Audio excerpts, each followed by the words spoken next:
Next on Investigative Report.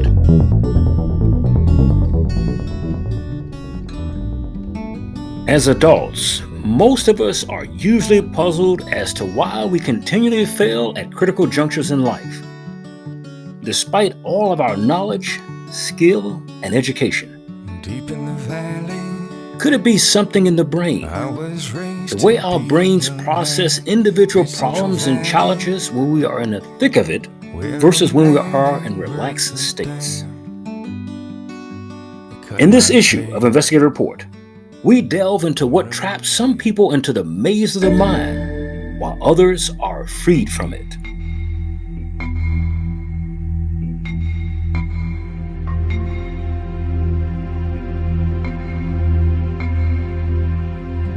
And now, Prison of the Mind, why we fail more than we succeed.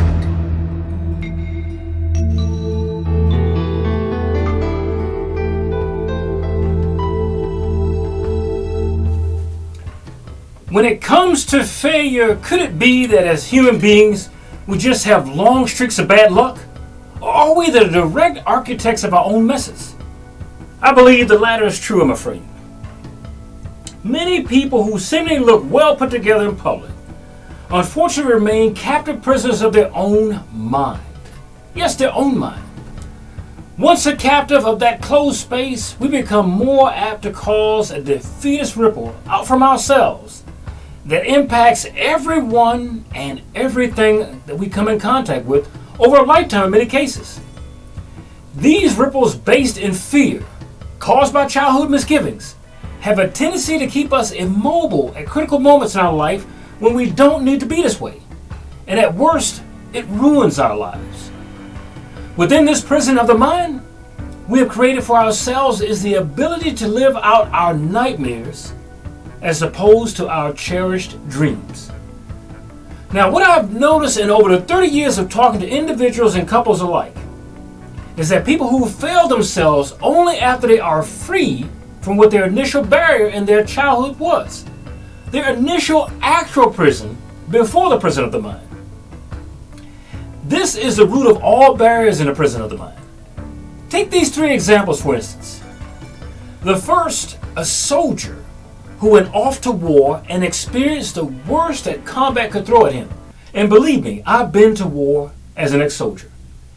Now that soldier at the end of his tour went back to his hometown as a civilian. That ex-soldier back in that peaceful environment began to exhibit the symptoms of what is known today as PTSD, or post-traumatic stress disorder. Now post-traumatic stress disorder has been used for even civilians that go through pain. His problems with his environment did not occur in that combat zone, but rather revealed itself once he was truly free from that combat zone. The secondary story is about a man who spent 10 years in a violent prison, awaiting freedom for a non-violent crime.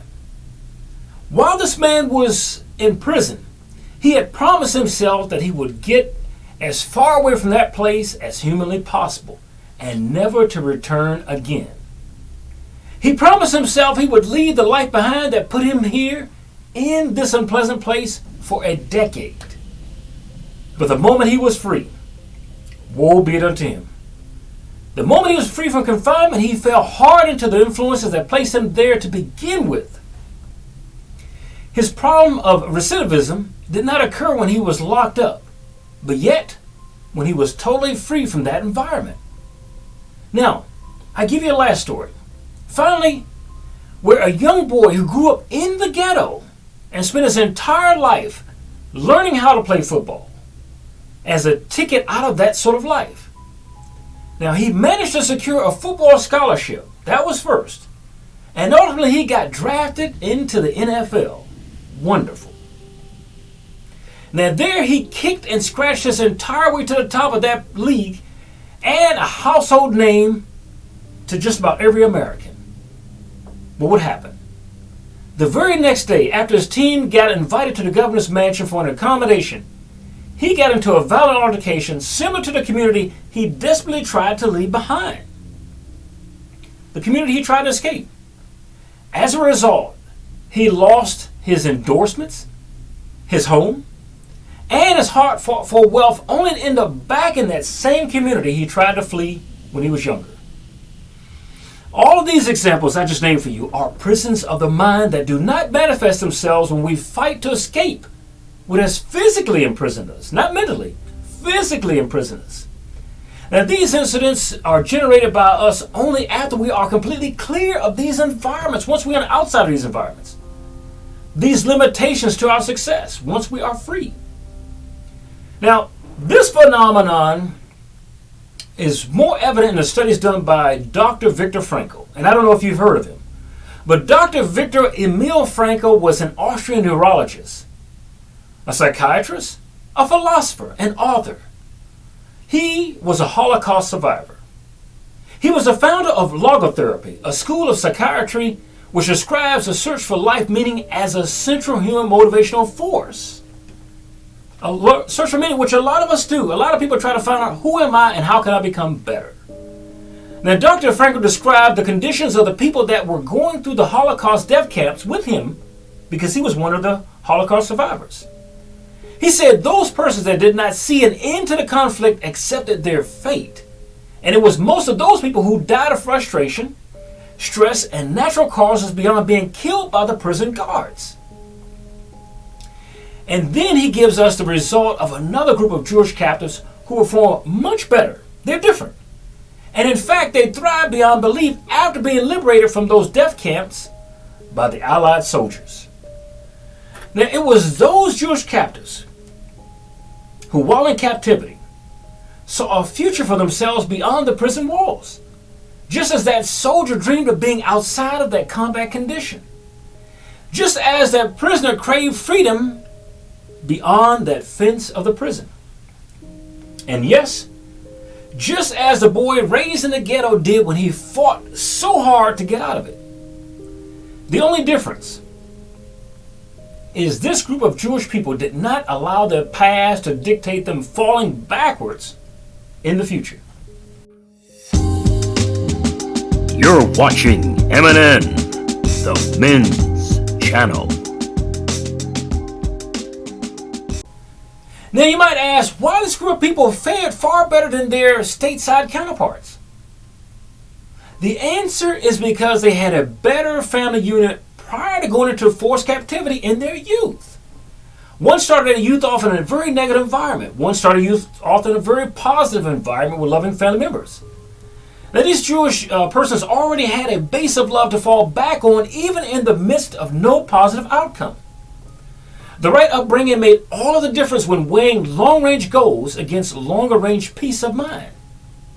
They did not come from a tragic neighborhood that formed their minds into a defeatist attitude. A defeatist attitude is a main ingredient of the prison of the mind.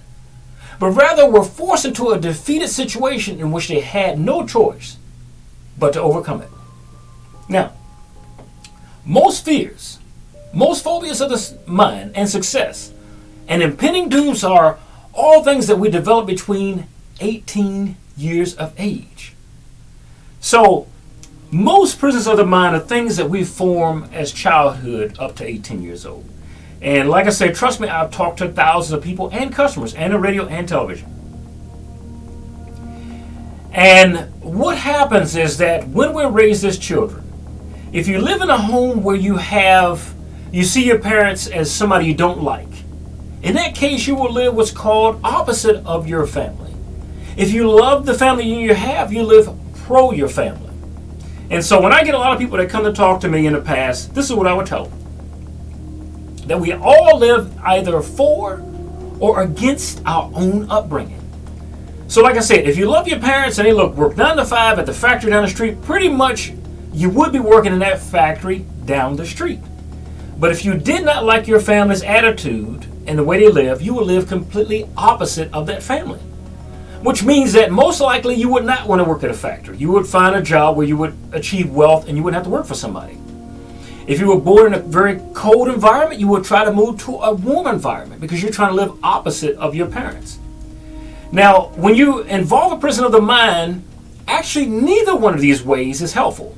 So whether you live pro against your family's upbringing, you actually are still not living your life.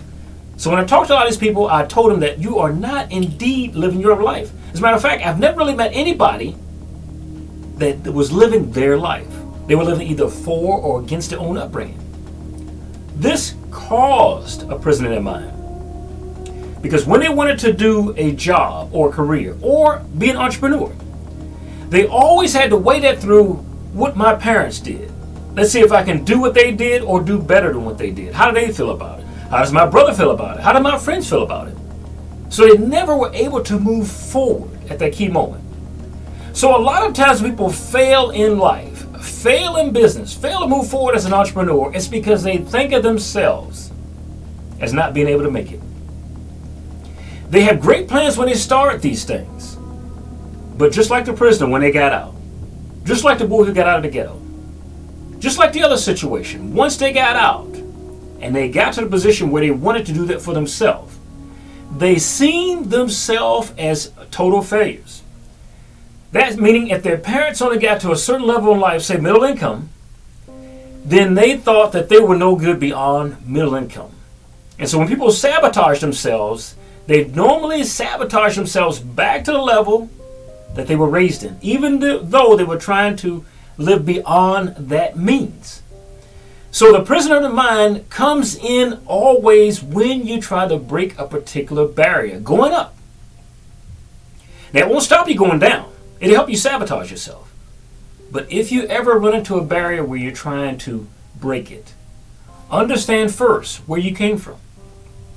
Understand that somebody in your family may have not done this before, what you're attempting to do. And that in itself forms a barrier for you. But understand this. Somebody said something great once. They said that when man came to this country, they rode the backs of animals, not cars. Now understand, every car that we drive today, every bicycle that we ride today, even the spaceships that just went to space recently, SpaceX and the rest of them, all of that ingredients to make those ships was in the ground when we arrived in the United States of America. All that stuff was in the ground. So it wasn't that the technology was not there. The mindset to do that was not there yet. So when you run into a barrier, something you cannot do, doesn't mean it cannot be done. You're looking at it through the mindset of where you came from a defeatist mindset, from a prisoner of your own mindset. In a lot of cases, that's why we always have, as humans, people outside of us cheering us on, saying, I know you can do this. And at the same time, you have that naysayer voice, no, you can't. When you was a child, your friends said you were stupid. Your parents said you would never make it. Your brother said you weren't smart enough.